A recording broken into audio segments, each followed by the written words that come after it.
Sure enough. Hi guys, good morning. Can everybody hear us okay? Yes. Awesome. So thumbs up is good, or that was perfect. Thank you so much. Welcome to our production scheduling info session. Let's get started, guys. Welcome to everybody. Thank you for joining our info session about Kennedy. scheduling. That's Brought to you today by Polaris MEP. yes. Polaris is always talking to manufacturers about what their challenges are. And we kept hearing some common issues, things like employees calling in sick. It caused us a domino effect across the operations. A client order was delayed because of it, or a job was started then had to stop because material wasn't on hand. Or maybe even material was purchased out for months waiting for a job to start. So we hear a lot of issues. And one that we noticed, there was a big issue in some companies I've gone into was production scheduling. And that's why we developed this little info session. So my name is Ted Kennedy, and I'm a project manager at Polaris. I have over 40 years experience in manufacturing, and I've been involved in many improvement projects in manufacturing companies, including facility design and inventory control. But pretty much anything a manufacturing company's process does, I've been involved in over the years. Accompanying me is Unger, who is our workforce project manager on our team. Annie, please introduce yourself to everybody. Sure thing, Ted. Hi, everybody, and welcome. My name is Unger, and I'm a workforce project manager here at Polaris MEP.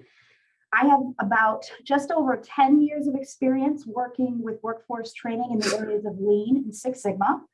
And I'm pretty new to the Polaris MEP team, but I've actually been working with this organization for many years to help upskill the workforce. And if you don't know much about Polaris MEP, we're the only nonprofit consultancy here in Rhode Island that's really dedicated to help small and medium-sized manufacturers grow, improve, receive a better return on investment, and increase their profitability. And we do that through service and support in a lot of different areas. And that focuses on training and implementing services in the areas of lean manufacturing, quality systems, facility layout, technology acceleration, workforce development, and that's just to name a few. So today our goal really here is to offer you some information that you can use to start beginning to improve your bottom line as it pertains to production scheduling. So let's go ahead and jump in and get started. So during this info session, Ted and I are going to give you a high-level view of scheduling needs. You know, if you don't mind turning off your audio for the time being, you can use the chat feature to post your questions or comments, and please feel free to post any questions during the session. We will have a Q&A session at the end of our info session, and if you have any issues with your features or anything, I can help you troubleshoot throughout the info session as well. I'll be monitoring that chat, okay? And let's see, let me just go ahead and I'm just going to ask you guys if you are not muted, if you don't mind just going ahead and muting, that way we can hear pretty clearly here. Thanks, guys. All right, so today we're going to really provide a foundational high-level understanding of scheduling concepts, and we'll introduce you to some scheduling methods, especially in the area of constrained operations, and this should help you improve your throughput. And keep in mind that we're here to help your business scheduling needs by actually applying these techniques through on-site training, facilitation, and coaching. So let's get started and really focus on how has production planning changed over the years. There have been many planning and scheduling methods used over the years. At the most basic, a production schedule is supposed to make production efficient and cost-effective while meeting the customer demand. Some people often use Excel or Google spreadsheets to plan what happens and when. Others might have software like an MRP system, which are material requirements planning systems. And these have been used for many years, but the original ones that I used did not have good scheduling or planning tools in them. But the newer software that's on the market now has pretty good tools that can schedule to your capacity constraints. These systems typically rely on capacity planning based on production or supply constraints. No matter whether you use a specialized software system like an MRP system or a spreadsheet, the same concepts can be used for scheduling. There are three major tools that have come into existence over the last few decades to aid in production scheduling. The first of these is JIT, or just in time, where production is designed around the customer demand. So you do not just build finished goods and put them in your warehouse and wait for customer orders. You build to customer orders. There are a number of other lean tools that can help us change production operations so they're more flexible in output and they get to best meet customer demand through pull systems. Production operations can be modified so they can also be configured for quick changeovers, which allows for economically feasible small lot sizes that allows better scheduling flexibility. And TOC, or the theory of constraints, is another tool that focuses on the production and supply constraints that limit production output. So let's dive a little deeper into these tools, in which Polaris can help you with if you need improvements in your system. So you've probably heard of push systems versus pull systems. And push systems are more of a safety type of system where products are basically built on sales forecasts and future sales demand and forecasting. And with push systems, we're really looking at building to stock as opposed to building to order. A just-in-time pull system is where production is really focused primarily on the actual customer demand and builds product based on that. So let's just look at a sample exercise, probably something everybody can relate to, especially 11 o'clock in the morning, to really look at the difference here. So just in time at the coffee shop, take a look at these two different scenarios. In scenario one, you have specific flavors brewed at regular intervals throughout the day. So no matter who comes in, we're going to brew that same amount of coffee each time to try to keep that coffee on the shelf and on the burners. Scenario two is a little different because here flavors are brewed to order based on the customer's needs. So if I ask you guys, which of these systems actually models a pull system? Go ahead and put in the chat. Is it scenario one or scenario two? Which one is more of a pull system?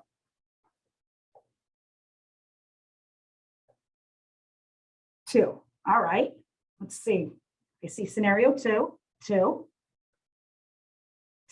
right. Yep. So yeah. So let's take a look here. Let's start with looking at scenario one, because these are very common operations in a place like this. In scenario one, the coffee shop produces the inventory regardless of the demand. And they have excess inventory, but it might seem as though the customers are satisfied because they don't have to wait. But the question is, are they really satisfied? Because this really isn't a demand-driven strategy, which in turn means that the shop can't really offer a wide variety of flavors, probably due to equipment limitations.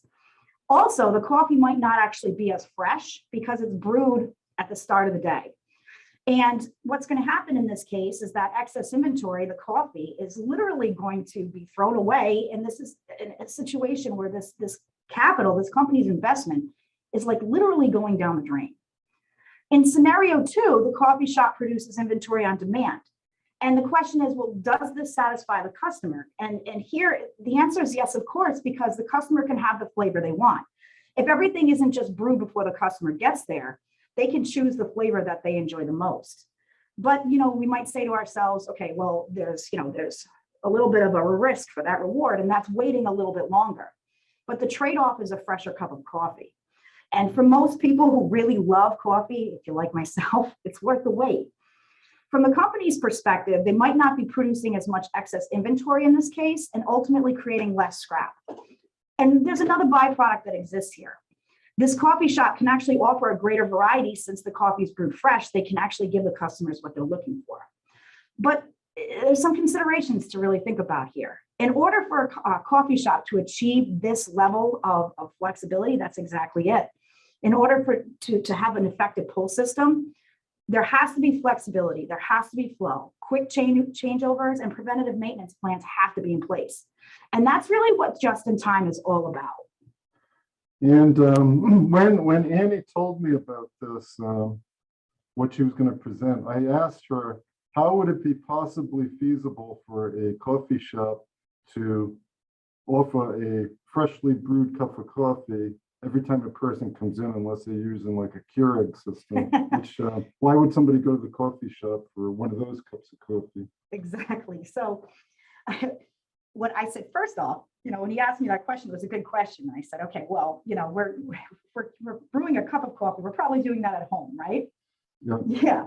So no, the idea here is that the coffee is brewed still in pots, but instead of having to brew in like a giant pot or make a bunch of coffee that's extra, you just brew it as needed.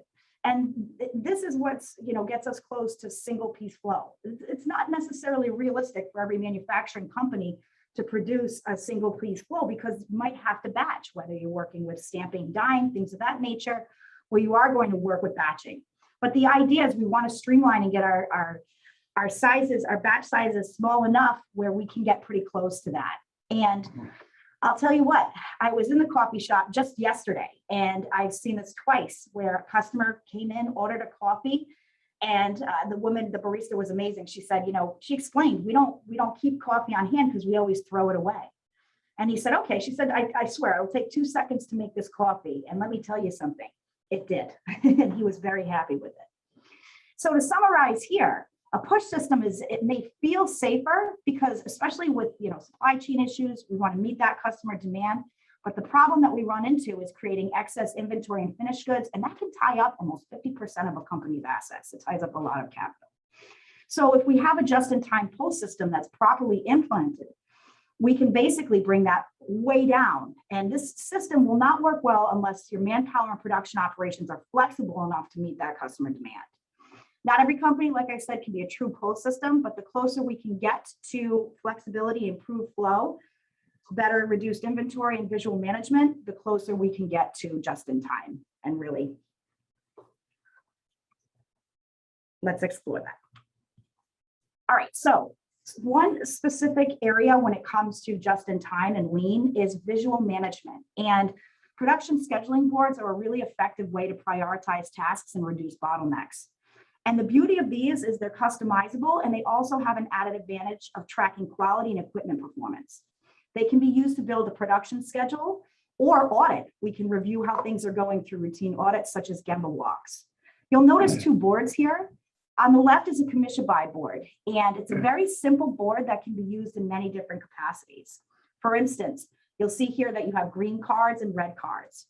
Green cards can either mean a process that has been completed. So as we walk around and see what's going on, we can tell that where the production is at any point. It can also be used for routine audits, whether it's daily, weekly, or monthly tasks. The red cards might be used to show when a process didn't work to its fullest capacity or when we ran into some bottlenecks. On the right here, you can see this is a board that we worked with a specific company. And this is the beauty of visual management, is that they're very customizable for your needs. What do you need the most? And here, this company used this to actually lay out their production. And they used a color coding system. They used lean visual management to see where each part of the process was. Is it running smoothly? Is it in process, or is it about to be in process? So in both cases here, there's some tips to keep in mind when it comes to using visual boards, and you want to start simple. You want to start with a basic board and work your way to including all the important KPIs and your important data. And you want to make sure that everyone understands how to use it by setting clear standards. One way you can do this to optimize productivity is to focus on building a work in process limit to improve productivity. So that's where you can look to see where your green flags and your red flags are. And you want to make sure that you're reviewing these boards on a regular basis and updating them accordingly. And this really does its best job with proper leadership and coaching. That's really critical to their effectiveness. And we can help you design and implement a scheduling board that focuses on your needs and how you can optimize production. Another lean tool is Heijunka, which means leveling. Heijunka is a scheduling system that helps you level labor requirements while also reducing sub-assemblies and finished good inventories. This system aligns customer orders to the available labor and equipment capacity by incorporating takt times based on customer needs. This is just in time. So you can see on the two boards here, two scheduling boards for a vehicle assembly operation. On the left is one that's a lot of companies use as typical production scheduling. They'll run a bunch of blue cars on Monday and Tuesday, switch over to red cars on the end of Tuesday into Wednesday, then switch to orange cars and black cars. On the right is more of a Heijunka scheduling system. You can see the different various colors are made each day. Why is that done? One reason is because the customer demand is not with solid colors each day. The customer demand is a variety of colors that you have to ship. So it's more aligned to the customer orders. So when the finished goods, when the cars go out into the finished goods area from production, they can almost be shipped out immediately. Another aspect of this is that you can level load your labor hours better. So if blue cars take a little longer to make than red cars, you can see that on Monday, you might have too much labor being used on Monday in your schedule. And Wednesday, you may have excess production hours available. By mixing the production in the way shown on the Heijunka board on the right, you can level your production hours too and smooth them out. So that's why it's called Heijunka. It's a smoothing process.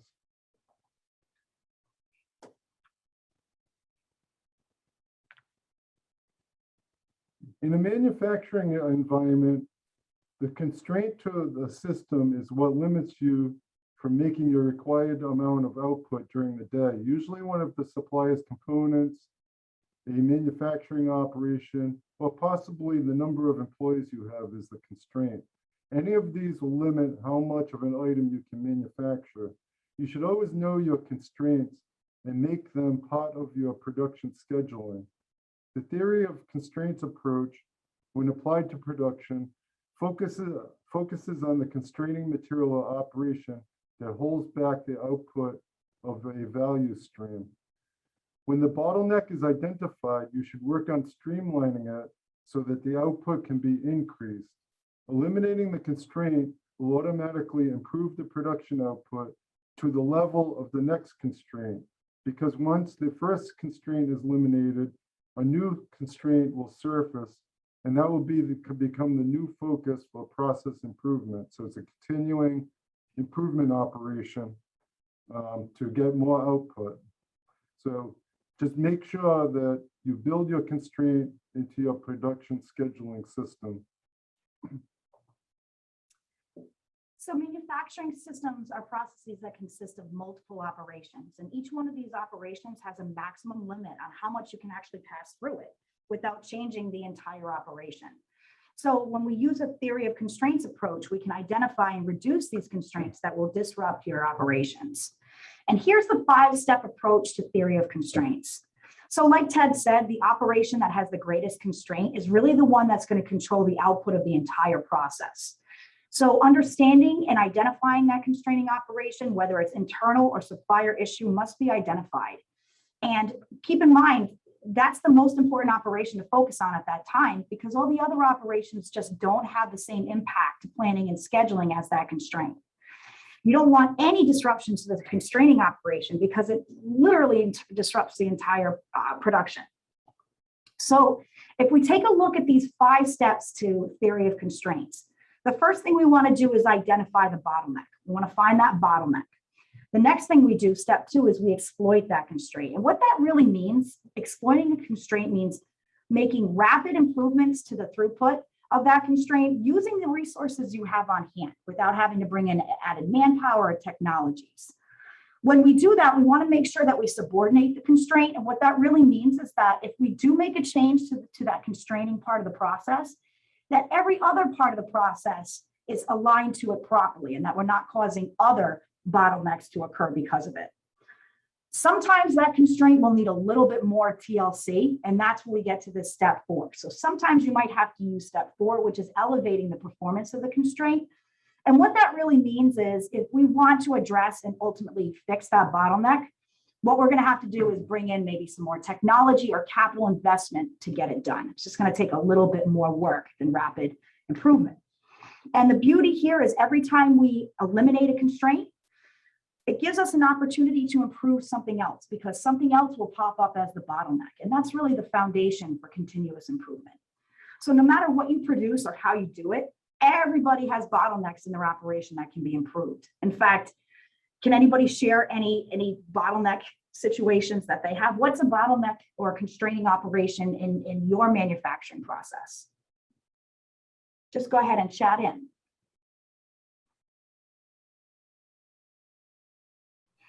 So I have a situation where we order componentry from a company called 80/20. And the big problem we have with them is to take, previously it was like 8 weeks to get this orders, and now we're dealing with 3 or 4 months to get the components. So the only solution I can come up with is just order the stuff earlier, which kind of puts me into more of a push system or profile than a pull. So I don't know exactly how to fix that aside from taking more of their operations that they do that take them time and bringing it in-house, which would require me to bring in another employee and more technology. So there, in that type of situation, you would be subordinating that constraint, unless we can find a way to improve the communication with the supply chain. I think, can we all relate to that today in today's market, that supply chain issues can tend to be one of your biggest constraining issues in operation? Yeah, we have the same issue. Yeah, it's a big problem now. Most of the companies we go into now have large supply issues, and one thing you could look at is keeping a little safety stock and pre-ordering, but maybe place a lot of small orders out in the future, so you don't have as much coming in the building at one time. See if you can do some economic way of ordering smaller quantities on a more frequent basis, and put the orders in advance of based on your forecast and when you need the material. But it's very tough now. So I've been in companies where the lead time's gone from 16 weeks to 40 weeks out of nowhere, and it's causing huge issues. So, and be in very close contact with your supplier for these items, and try to keep up to date as much as possible on what their lead time is in case it's changing suddenly. It'd be better to know it in advance. So even if you contact them once a week, just to check on their current lead times. That way you can modify your ordering schedule. And keep that dynamic. Yeah. Exactly. So it's a difficult situation now.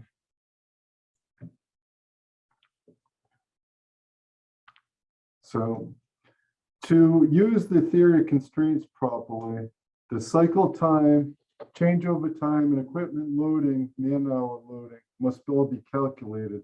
By gathering all this data, you can determine what the constraining operation is for the value stream. By me saying value stream, what that is that's all the operations and the material going into making a certain product category. So you might make 2 or 3 totally different types of products in your building. Each one of those is called a value stream. So it's everything that links together to make that one product category. The constraining material or component from your suppliers must also be known to see if it's a constraint, like we just talked about. Because sometimes it's not your production operation, it's the supplier components that's slowing you down. So if you already know your production constraint, you should still gather your cycle time and changeover time for every product running through the constraining operation. It's also useful to determine what the next constraint could be that will go into effect once you reduce your current constraint. I once worked at my old company I worked at, we made automotive parts, And we started this operation up, and it made, for General Motors, and it made 17 parts per hour. And we knew the demand would go to like 85 or 90 an hour within the next year.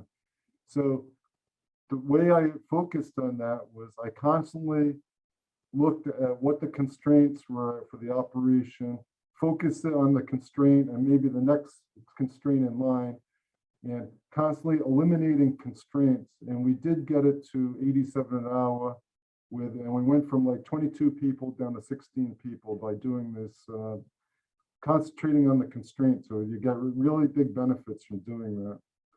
But we did have to schedule based on the constraint. So initially we scheduled production based on the lower output. So that's what you want to do when you're looking at constraints. So let's explore a fictitious operation.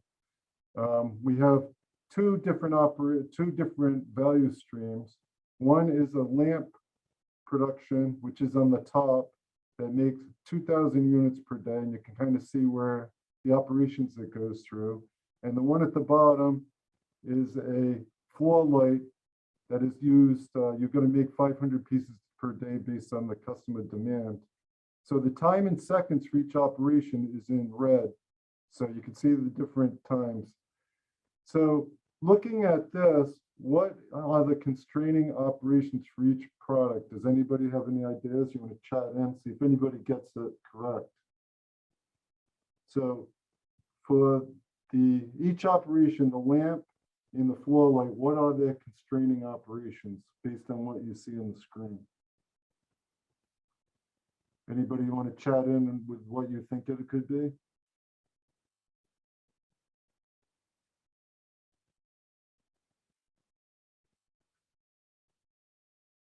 Well, there's some good answers there. All right, let's take a look.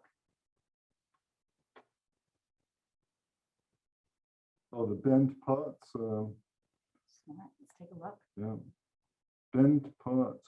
Wow, Mark, good call. Because if we take a look, we can see that the two value streams, you've got the buff socket and drill hole, they take the longest. Yeah, so normally you would say that these are the constraining operations, but are they really?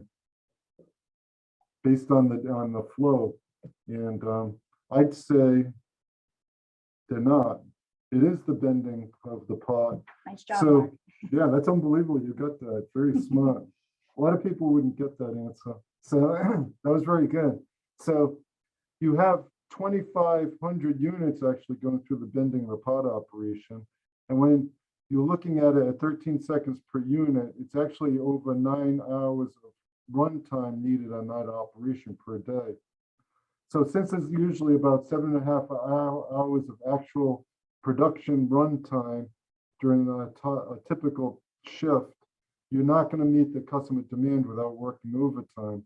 So this operation is going to slow all the material going through your operations, even on both products. So it's going to affect the output of the lamp and the floor light both. So this is the operation that you must schedule everything through initially until you work on your operations to eliminate the bottleneck. But I'm really impressed that somebody got the answer on this. It's very impressive.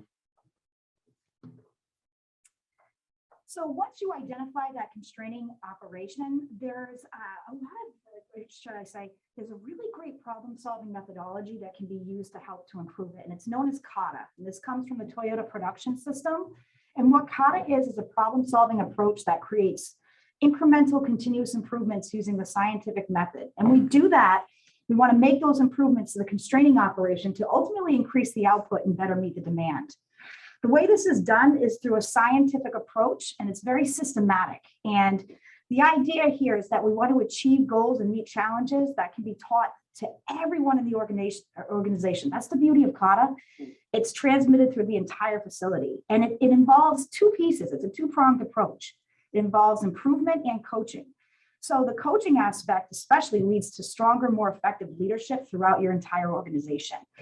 This is something we're really excited to be able to work with companies on because it's so helpful. And if you want to learn some more about Kata and how you can integrate that into your organization, we can certainly help you to do that so that you can improve your production using these techniques. Yeah, I was very excited about Kata when we went through a training program on it a couple months ago, and it's very exciting.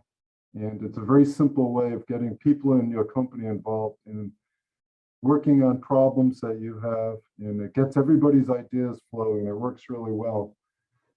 So next, we're going to talk about scheduling and dynamic scheduling. So let's look at a production operation down below.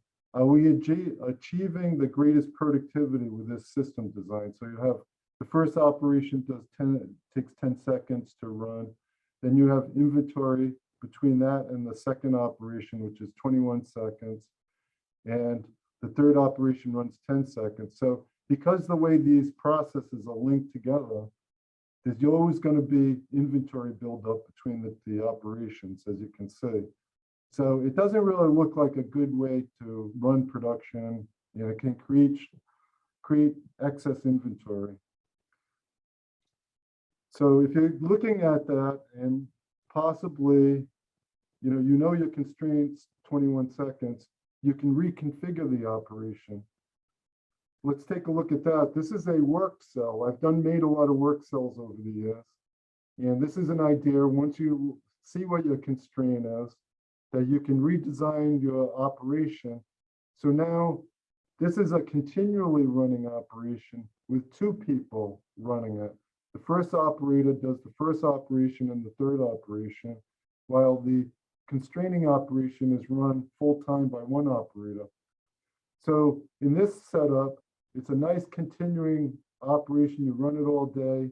There's no inventory between the people because it's like a single piece flow between the operations. So you can really, and plus you can tailor this to the output needed to meet the customer demand. So if the customer demand all of a sudden goes down quite a bit, say it goes 50% lower, you can actually run this with one person in the work cell. One person would run all three operations. So it's much more flexible having this U-shaped type work cell. So production scheduling does not have to be complex. It can be done using simple methods to achieve results.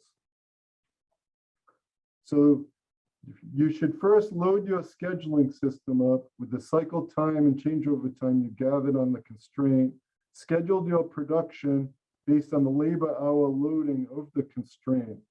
If your system does not have a scheduling feature like that, you can create a simple system using Google Sheets or Excel, which is not difficult.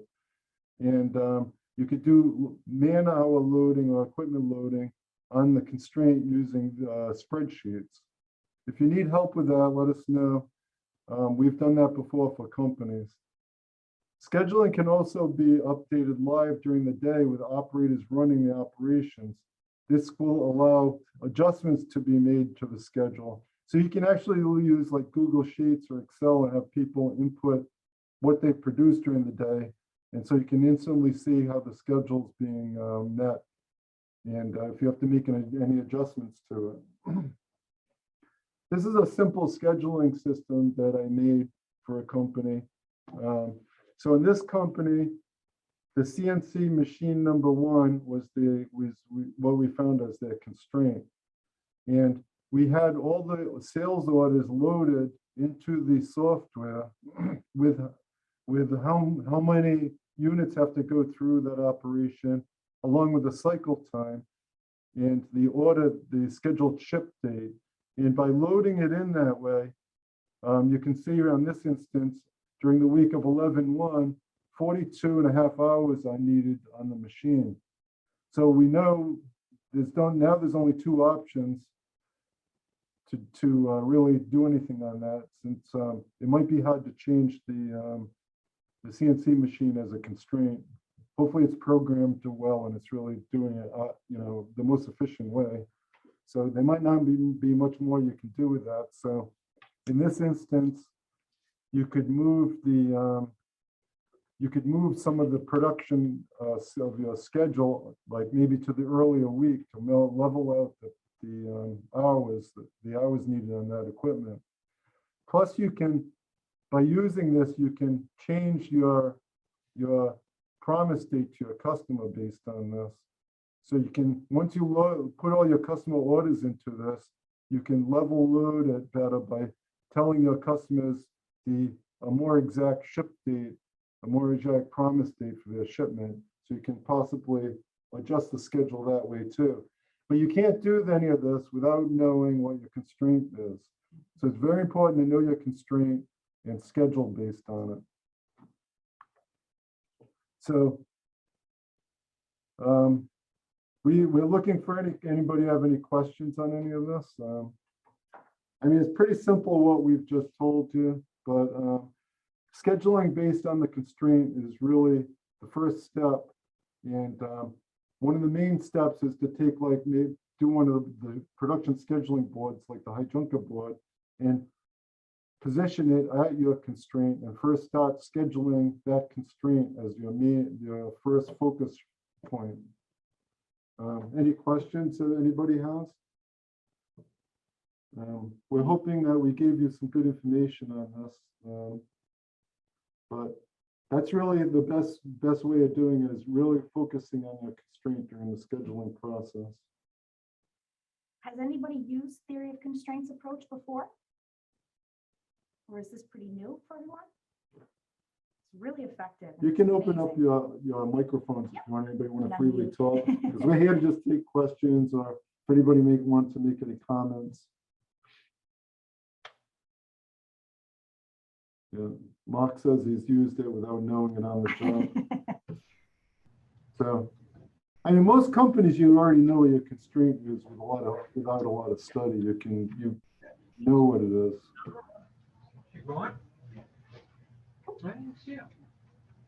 Any questions? Oh, I'm sorry, I can't hear you very well. Could you speak up a little?